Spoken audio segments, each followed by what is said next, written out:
Good morning and welcome to the Chesterfield Special Cylinders Holdings PLC full year results investor presentation. Throughout this recorded presentation, investors will be in listen-only mode. Questions are encouraged and they can be submitted at any time using the Q&A tab situated on the right-hand corner of your screen. Simply type in your questions and press send. The company may not be in a position to answer every question received during the meeting itself. However, the company can review all questions submitted today and publish responses where it is appropriate to do so. Before we begin, I would like to submit the following poll, and I would now like to hand you over to CEO Chris Walters. Good morning to you. Thank you, Alex, and good morning, everyone. Welcome to the presentation of our 2025 full year results, including an update on the strategic progress we're making in key markets and the outlook for the business. I'm Chris Walters, Chief Executive. I'm joined by my colleagues Sally Millen, Director of Finance, and Chris Webster, Chief Operating Officer. Before we begin, I'm required to refer you to our disclaimer and note that the presentation includes forward-looking statements based on current expectations that are subject to risks and uncertainties. I'm pleased to present here our 2025 highlights. Strong performance in the second half of the year, as expected, delivered significant full-year revenue growth over 2024 and a return to profitability at an adjusted EBITDA level, well ahead of market expectations. A strong balance sheet with a cash position of 2.1 million was a significant increase over the 2024 year-end balance, following the successful sale of the PMC division, which completed at the beginning of the financial year. The sale of PMC has enabled a clear strategic focus on the development and growth of CSC throughout 2025. Financial performance reflected strong growth from overseas defence contracts secured in the first half of the year and record revenue from our integrity management services business. Hydrogen revenue also reached a record level as we delivered initial milestones on our first large-scale UK new build contract for the BP Aberdeen hydrogen hub project. We made good strategic progress towards the 2028 targets we first announced with our 2024 results, and we expect further strong revenue and earnings growth in 2026. Here's an overview of today's presentation. In the first section, Sally will cover the financial results in detail. We'll then present an update on our strategy, including a reminder of our midterm targets to 2028, before reviewing the progress made during 2025 towards those targets, when Chris will also cover the steps taken to ensure operational readiness for growth. We'll conclude the presentation with the outlook for 2026 and a summary. Sally, Chris and I will be very happy then to take your questions. Okay, I'm going to hand over to Sally now to cover the financial results. Thanks, Chris. So this slide presents the financial results of CSC and central PLC functions, comparing with FY24 results. CSC delivered revenue of 16.6 million, which was up 1.8 million, an increase of 12% compared with the prior year. This performance reflects strong growth from overseas defence contracts secured during the first half of the year, record performance from UK integrity management deployments, and record hydrogen revenue. I'd like to note that the revenue performance of 11.2 million in the second half of the year was more than double that in the first half, reflecting the expected phasing of contract milestones and integrity management deployments throughout the year. FY25 saw a return to adjusted EBITDA profit of 0.8 million after central costs, and well ahead of expectations, compared with an EBITDA loss in FY24 of 0.9 million. Loss before tax was 0.8 million against a loss before tax of 2.7 million in FY24. Central costs were 0.8 million compared with 1.7 million in the prior year, reflecting cost restructuring following the sale of PMC. So the trading EBITDA profit before central costs was 1.6 million, double the 0.8 million in the previous year. Operating cash inflow of 0.3 million, and our cash balance was 2.1 million, compared with 0.1 million at the end of September 2024. The term loan of 1 million at the end of the prior year was fully repaid in October 2024. This slide presents the revenue by market sector for the year compared with FY24. £12.8 million, 77% of total revenue, came from sales into the defence market, a similar proportion to the prior year. This reflects strong growth from overseas contracts secured during the first half of the year and record performance from UK naval integrity management deployments as revenue reduced from UK naval new build programmes nearing completion. Hydrogen revenue of £2.6 million was the highest on record for CSC and reflects in-factory lifecycle services for static storage and road trailers and initial milestones for the BP Aberdeen Hydrogen Hub static storage contract secured in the first half of the year. The remaining £1.2 million of revenue came from industrial and offshore services customers. Included within these sector revenues is £7.1 million of lifecycle services. Lifecycle services include our in-situ integrity management services, as well as our in-factory services covering mandatory inspection, testing and recertification. Together, these lifecycle services represented 43% of total revenue, reflecting a record integrity management services performance of £4.8 million, doubled from the previous year of £2.4 million. This record performance reflects a peak of activity on major UK naval deployments during the year. This slide presents the P&L comparing with FY24. The adjusted EBITDA performance of the trading entity of CSC was £1.6 million, compared with £0.8 million in the prior year, reflecting the growth in defence, hydrogen and integrity management. Improved gross margins reflect the strong performance in high-value integrity management services, which are non-capital intensive and cash generative. The P&L also highlights the impact of central costs of £0.8 million, significantly reduced from £1.7 million in the prior year, reflecting the considerable reduction in the scale and complexity of the company following the sale of PMC. Note that central costs include the remuneration of the non-executive directors and the chief executive and the costs required to maintain a public listing, while all of the staff costs are included in the results of the trading subsidiary. Exceptional items relate primarily to the disposal costs of the PMC division. This slide presents the balance sheet at September 2025 compared with the prior year end, September 2024. Tangible assets have fallen slightly since the end of the last financial year due to relatively low levels of CapEx offset by depreciation charges. Key movements in working capital included higher trade receivables at the end of the year due to increased sales in the second half.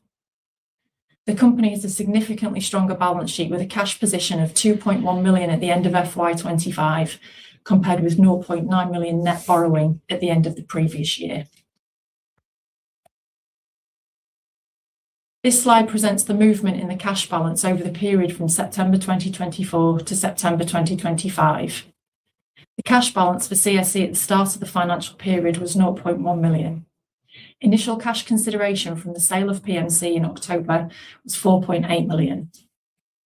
Total PMC transaction costs were £1.2 million, and the working capital adjustment related to the sale was £0.6 million, representing the net movement in the PMC balance sheet between the locked box date and sale completion. The proceeds of the sale facilitated the repayment of the term loan balance of £1 million. Positive operating cash flows driven from the improved profitability, together with lower CapEx spend, repayment of leases and other exceptional costs, resulted in a healthy £2.1 million cash position at the end of September.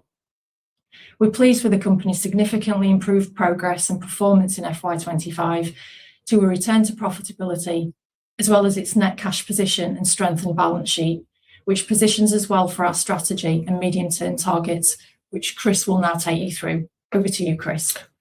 Thanks, Sally. This section of the presentation covers our strategy in key market sectors and the progress we made during 2025 towards our 2028 targets.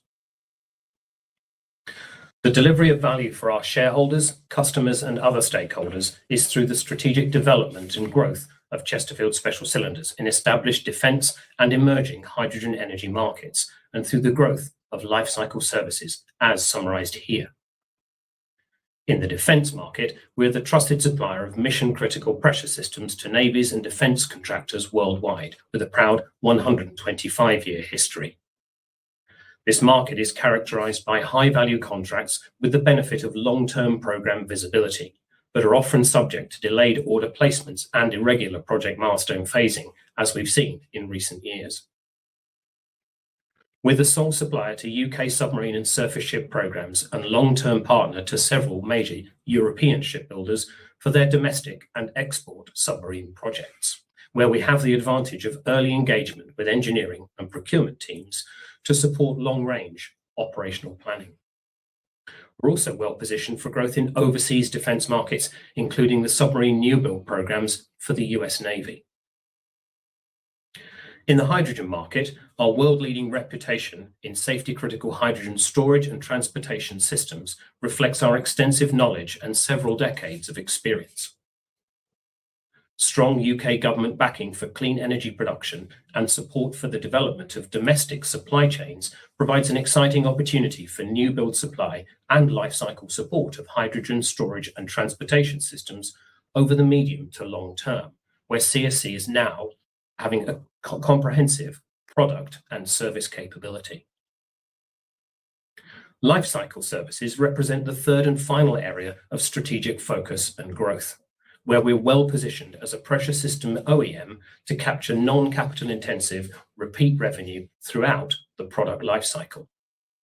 Where installed pressure systems cannot easily or cost effectively be removed in service, our unique in situ integrity management services enable mandatory testing and recertification in the field, either on site or on board a vessel, helping to minimize operational disruption and maximize system availability.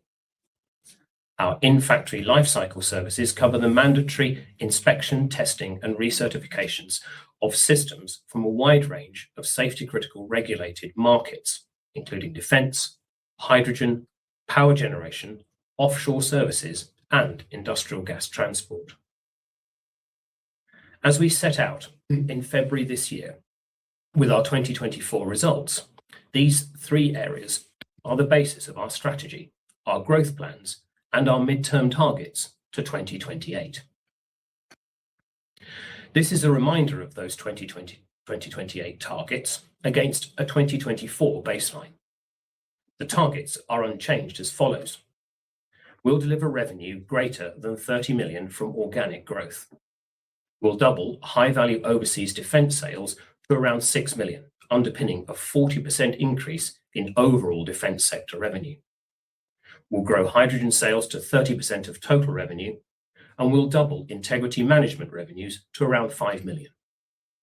We'll maintain at least 30% of revenue from lifecycle support services throughout the growth period.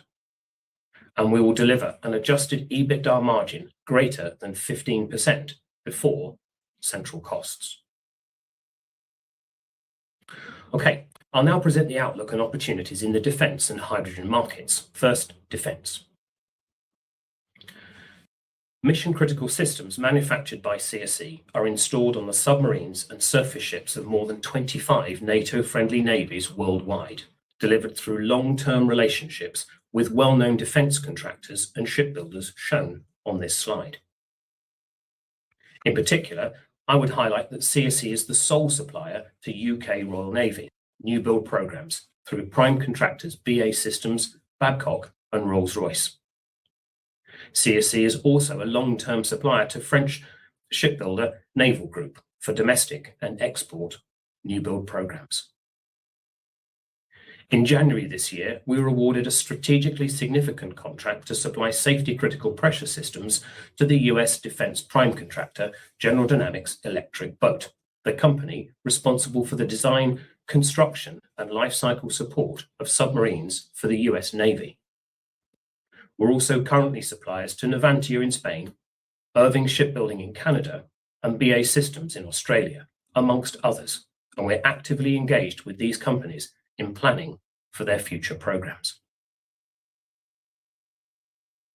With today's backdrop of geopolitical tensions, commitments made within NATO to increase defence budgets remain a primary focus behind the market outlook for naval new build programs, which remains strong. The publicly announced long-term naval new build programs extending to 2040 and beyond are shown here, with an estimated 125 million of qualified revenue opportunities for CSC in pressure systems supply over the next 15 years. The UK government has reaffirmed its commitment to the defence budget after spending reached an estimated 2.3% of GDP in 2024, making it the second largest defence budget in NATO.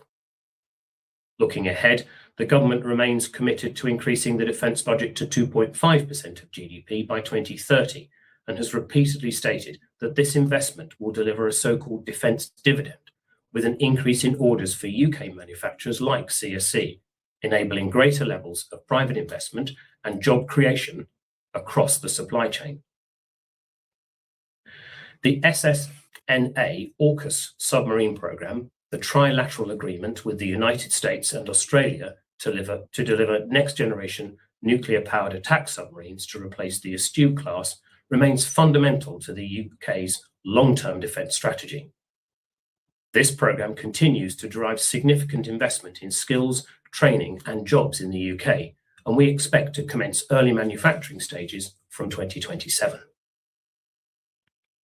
Global defence spending saw a sharp increase during 2024 and is projected to continue growing, particularly with a significant number of naval new construction programmes now commencing, and many more in the design and planning stages across major allied nations.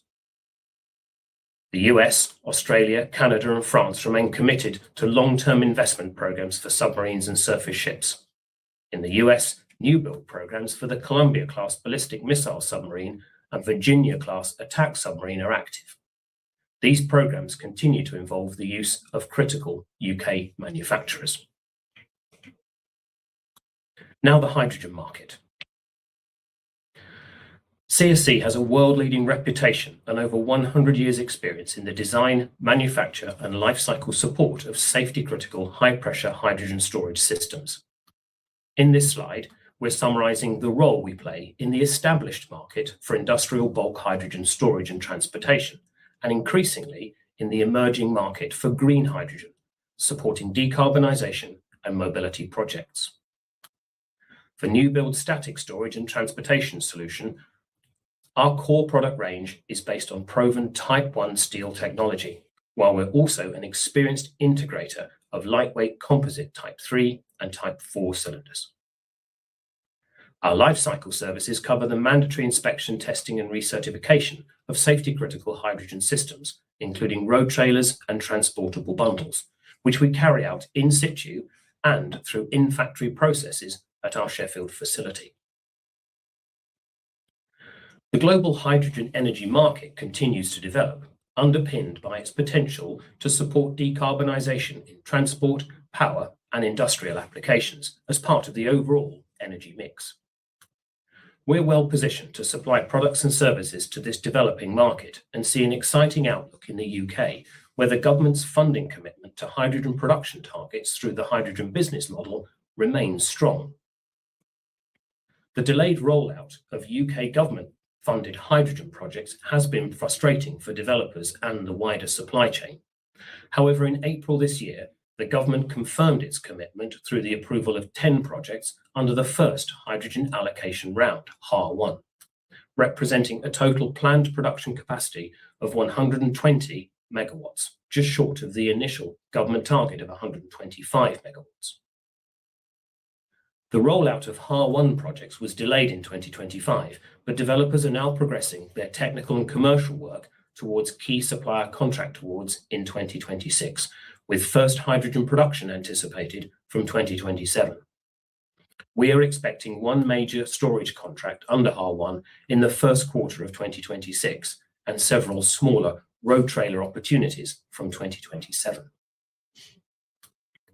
For HAR2, a total of 27 projects were shortlisted by the government this spring, representing 765 megawatts of the 875 megawatt target for this second allocation round. The next stage is for developers to secure low-carbon hydrogen agreements from the government, which are currently anticipated in the first half of 2026. We expect that up to one-third of HAR2 projects will require large-scale static hydrogen storage, while all projects will require road trailers of varying capacities and types. We're in discussion with key Hard2 developers regarding their project requirements and expect the first storage contract awards in late 2026, followed by road trailer opportunities during 2027. The government is expected to publish an update to its hydrogen strategy in January, and the recent budget confirmed that the HAR3 process will be launched in 2026, with HAR4 to follow in 2028.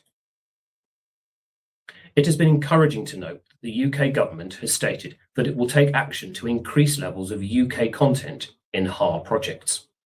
A call for evidence on options for the hydrogen supply chain will soon be published, and the government is considering an expansion of the clean industry bonus into the hydrogen sector to incentivise developers to evidence the greater use of UK technology and UK job creation. Aligned with this pro-UK supply sentiment, in September this year, CSC launched a joint industry campaign, bringing together 11 UK hydrogen technology manufacturers to secure stronger policy support to help maximise the UK manufactured content in HAR projects, on the basis that these projects are ultimately funded by UK taxpayers. The campaign group met with government officials from the Department of Energy Security and Net Zero in November, ahead of a meeting planned with the Minister for Energy, Michael Shanks, in January. We're encouraged by the government's response to our campaign so far and appear to be aligned with their industrial strategy to grow domestic supply chains for hydrogen. Now focusing specifically on 2025, the following slides present the strong progress we made during the year towards our 2028 targets. As Sally highlighted earlier, overall defence revenue increased by 15% to 12.8 million, reflecting strong growth from overseas contracts and from UK naval integrity management deployments. Revenue from overseas defence contracts was 4.9 million, an increase of 58% over 2024. This represents 38% of the 12.8 million total defence revenue in 2025 and 60% of defence new build revenue, as UK new build programmes near completion.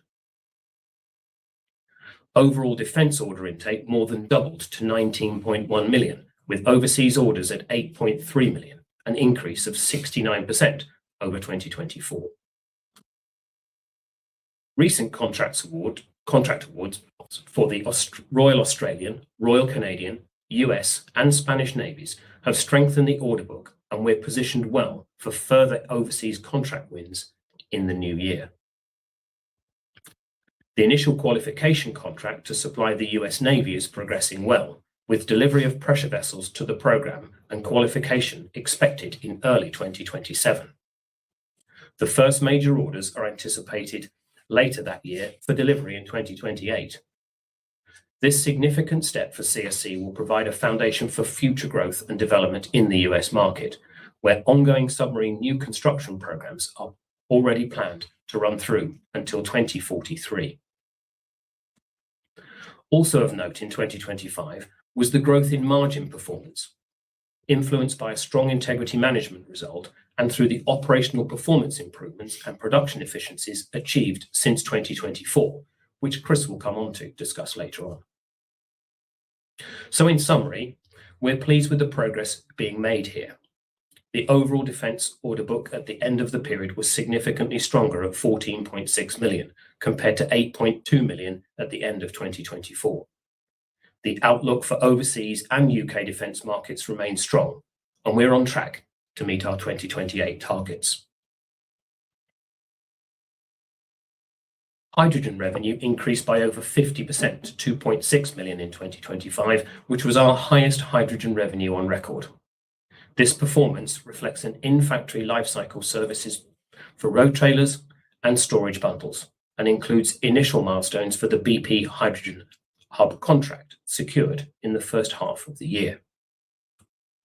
As our first order to supply large-scale hydrogen storage systems to a new generation of groundbreaking clean energy projects in the UK, this long-awaited contract represented a significant strategic milestone for CSC during 2025. System delivery is planned for next year. hydrogen order intake more than doubled to 3.2 million during 2025, and the hydrogen order book at the end of the period was 1.2 million. Our first major contract award under UK HAR1 programme was originally expected during 2025. The project has UK government approval and is progressing toward final investment decision with engineering input from CSC. Contract award is now expected in the first quarter of 2026. The anticipated growth in green hydrogen production from HAR and several privately funded projects is driving fleet expansion plans for hydrogen road trailers in the UK.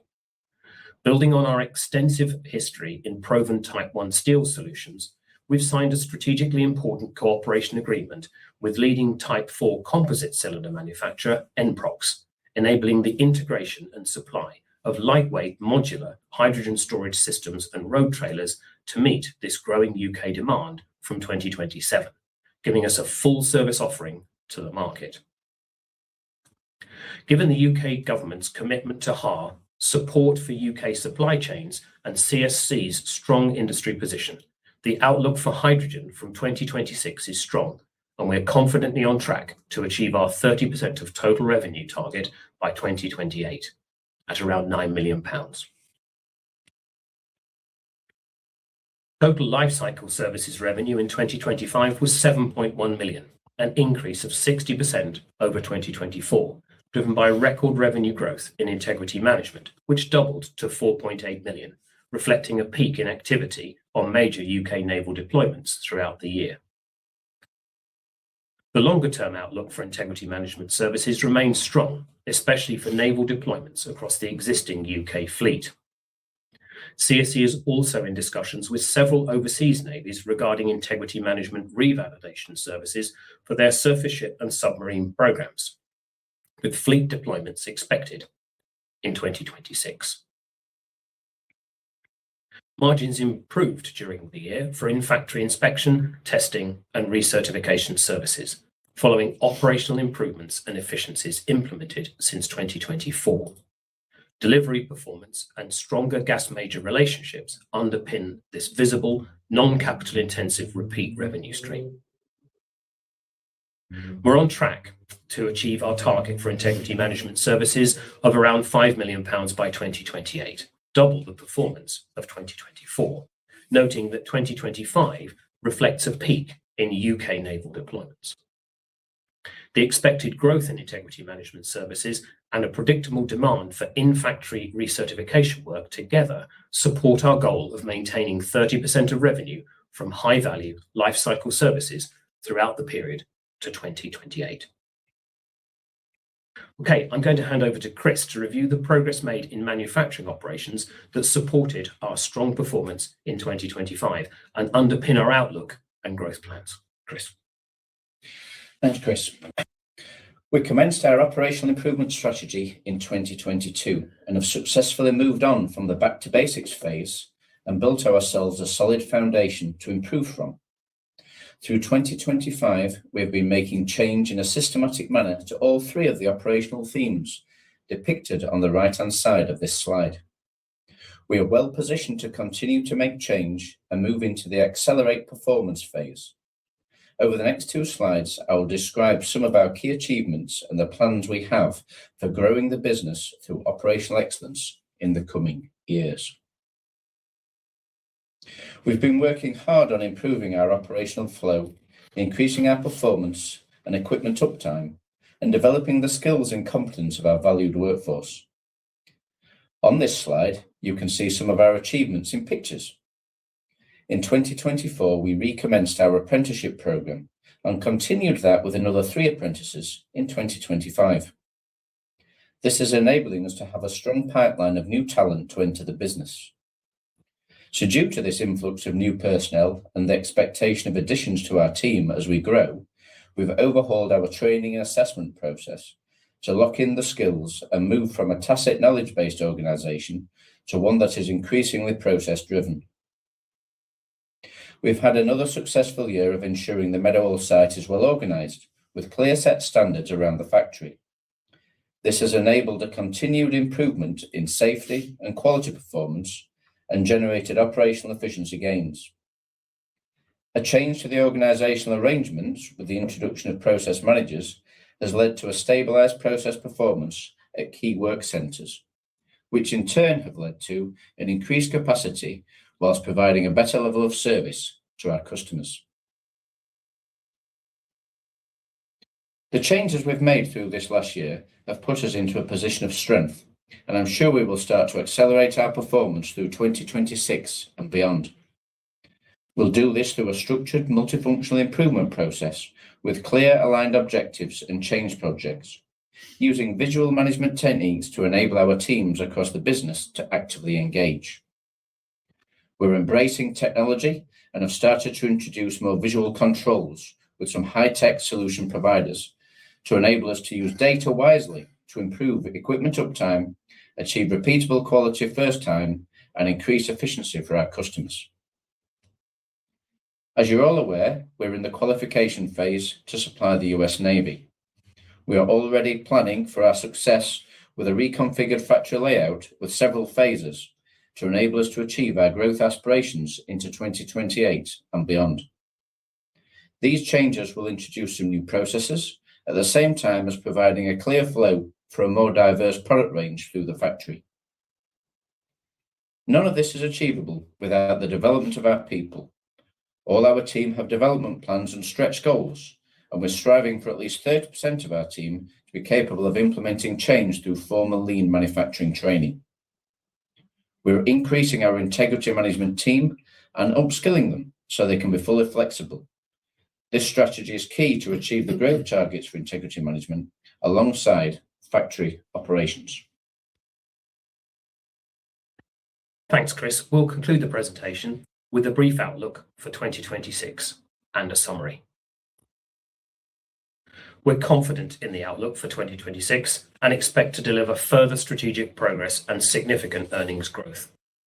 Contract revenues will be weighted heavily towards the second half of the year, much as they were in 2025.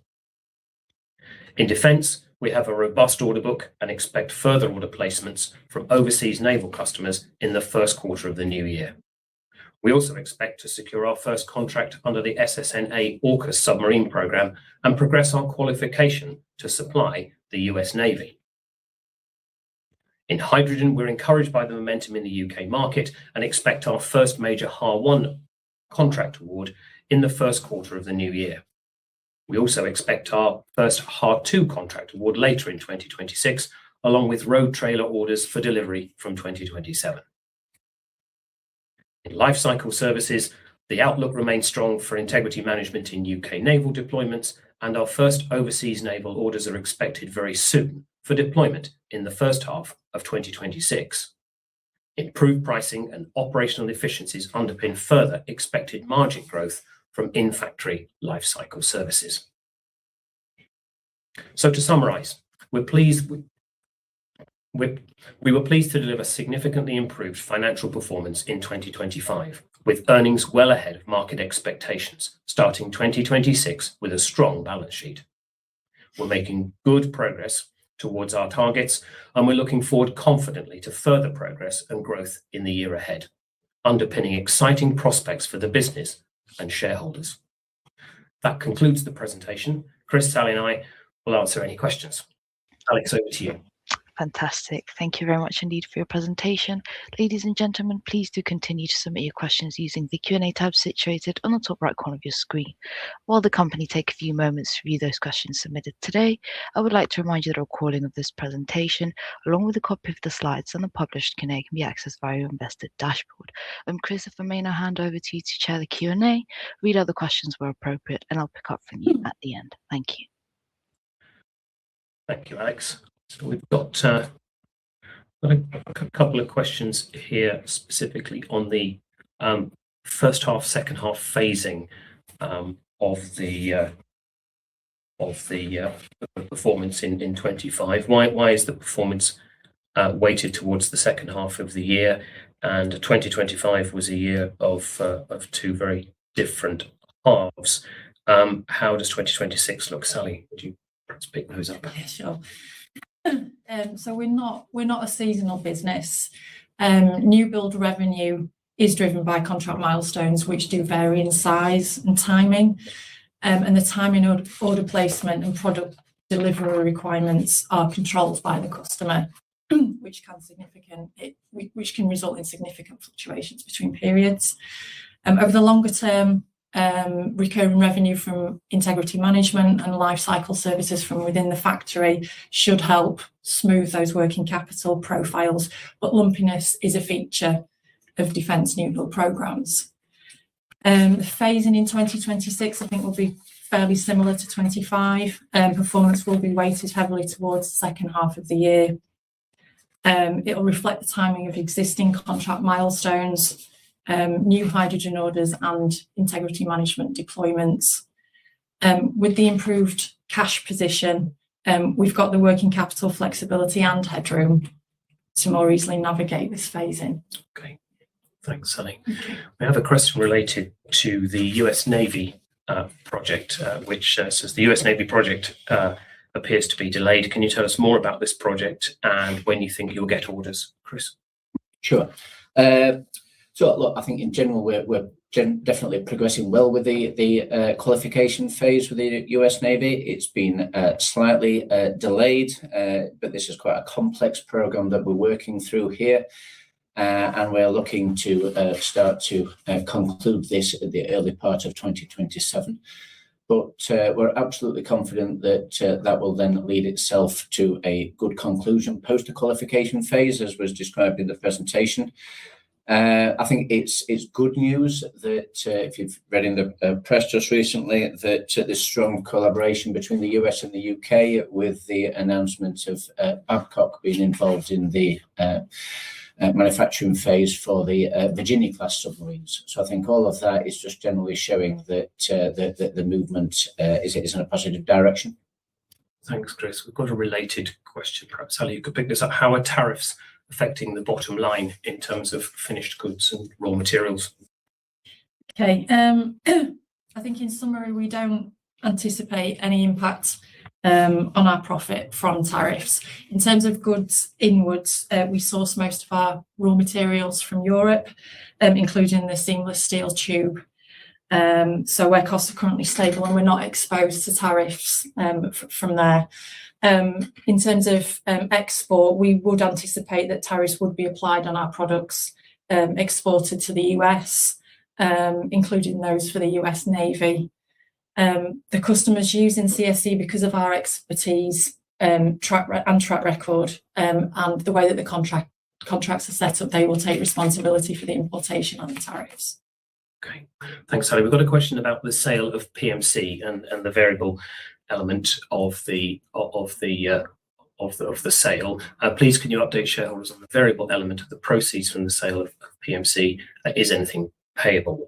We've stated we're not anticipating any further cash consideration from the sale of PMC, and whilst it's disappointing, we're no longer involved in the management of the PMC business, and we're focused on the growth and development of CSC. We're pleased not to be exposed to the volatility of oil and gas markets.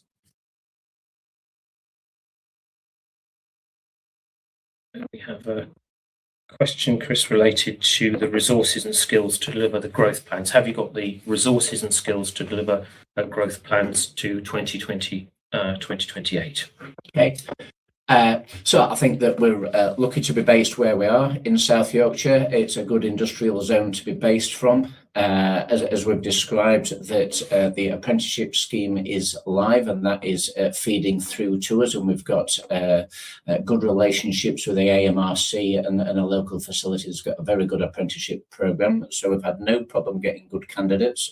And in fact, in this 2025, we had more people applying to the tune of tenfold compared to what we needed. So we're clearly attracting some good apprenticeships.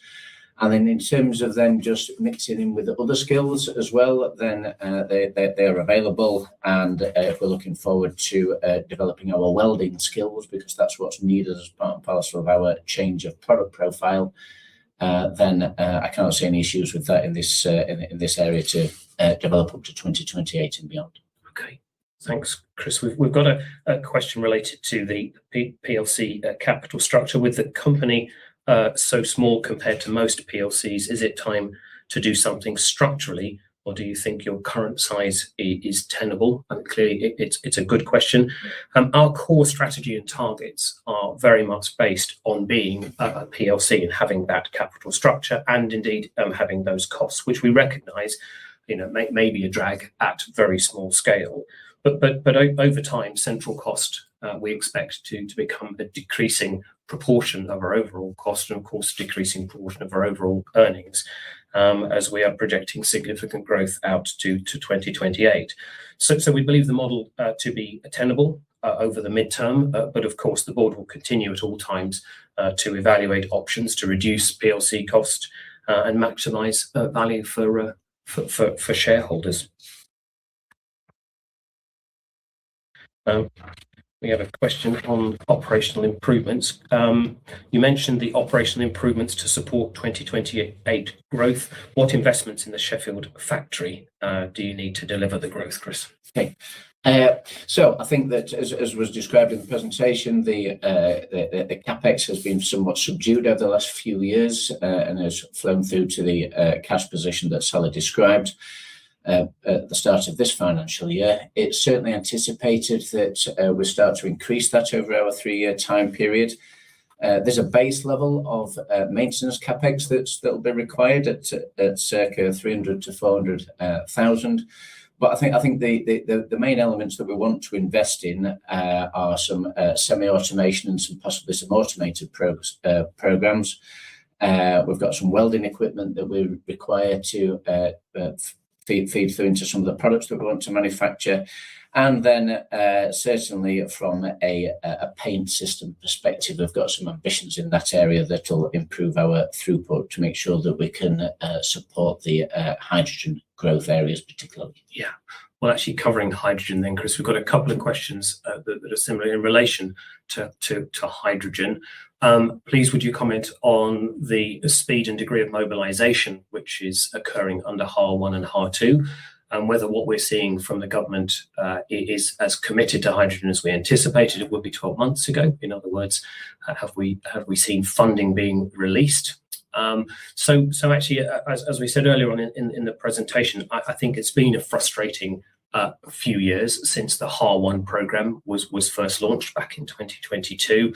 We're frustrated by it. I'm sure that the developers are as well. The wider supply chain is indeed. But I think what we've seen, the momentum throughout 2025 and what we anticipate happening in 2026 does underpin the government's commitment.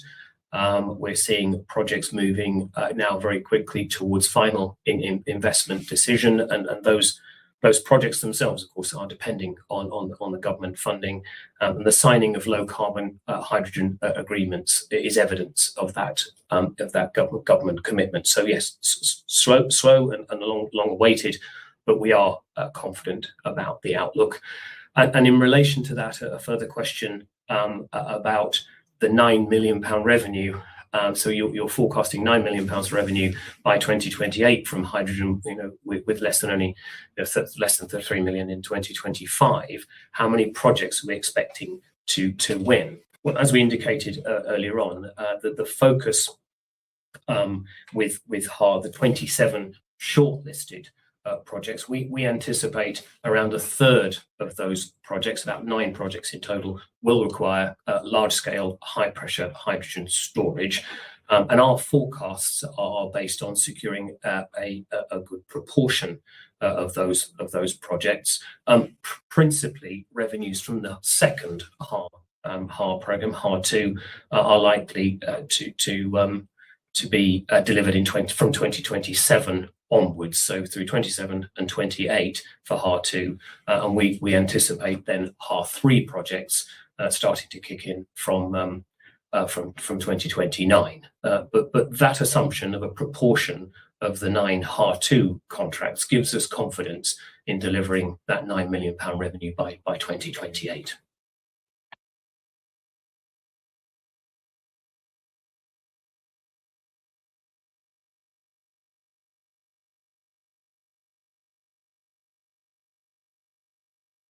Yes, so there's a question regarding niche areas where CSC is the market leader. Chris, do you want to take take that one. Yeah, sure. So I think that I guess where we're pushing ourselves is certainly with integrity management. I think that is a key offering that is part and parcel of our business. That is certainly we would describe as niche.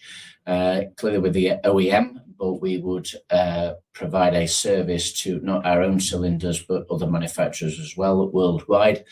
And I think that it's certainly speaking to the customers in terms of what we can offer through our integrity management business is the ability to be able to respond and the ability to be able to review and reinspect and recertify a number of different cylinder types. And I think that's been very successful, and I think that we can certainly go above and beyond and reach our 2028 targets. Thanks, Chris. So a challenge, and the question is, a challenging business to forecast. How are you using technology to facilitate forecasting and improve its accuracy? Well, I'll ask Sally in a moment to talk about some of the internal processes we use to underpin accuracy in forecasting. But I think that the strongest intelligence that we gain to support our forecasting is the closeness of the relationships we have with our customers. So that's the end users, the navies, the developers of hydrogen projects, and their prime contractors, the likes of BA Systems, for instance, as a good example. The closeness of those relationships gives us the very best insight overall to the programs that are going to be contracted, and then how do we manage that as a forecasting process internally? But there's been significant improvement over the last few years in that, and I'll ask Sally to comment. Yes, I think the improvements, Chris, that you alluded to, we've got a great system at the moment, the forecasting tool that we use that is that has a lot of input from various people in the business. We've now got an established forecasted cost to complete process, which means that we regularly know for the longer term contracts how those costs could change over time, which makes our forecasting much more accurate.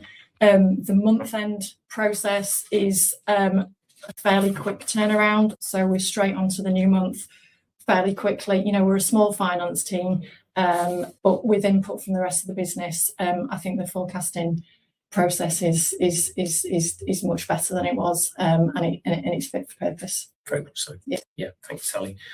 Question about integrity management. Clearly, 2025 was a very strong performance at 4.8 million. Why aren't you adjusting your forecasts? I think it's a very fair question. I think that we also acknowledged during the presentation that 2025 was a peak in activity due to the docking schedule of the UK naval program. There's quite a bit of catch up to do during that program, and so we at the moment see 25 as being a peak. We do see the market being strong, but for now we're holding our 5 million target for 2028. We'll continue to review those targets though as we move forward.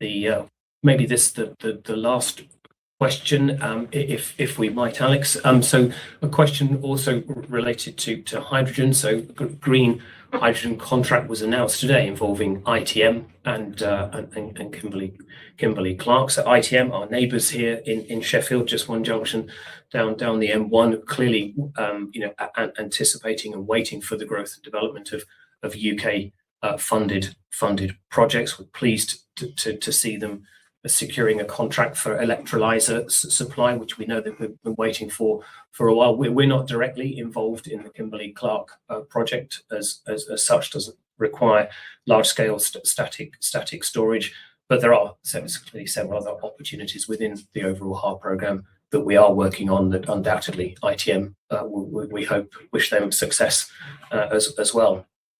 That's great. Chris, if I may just jump back in there and thank you all for addressing those questions for investors today.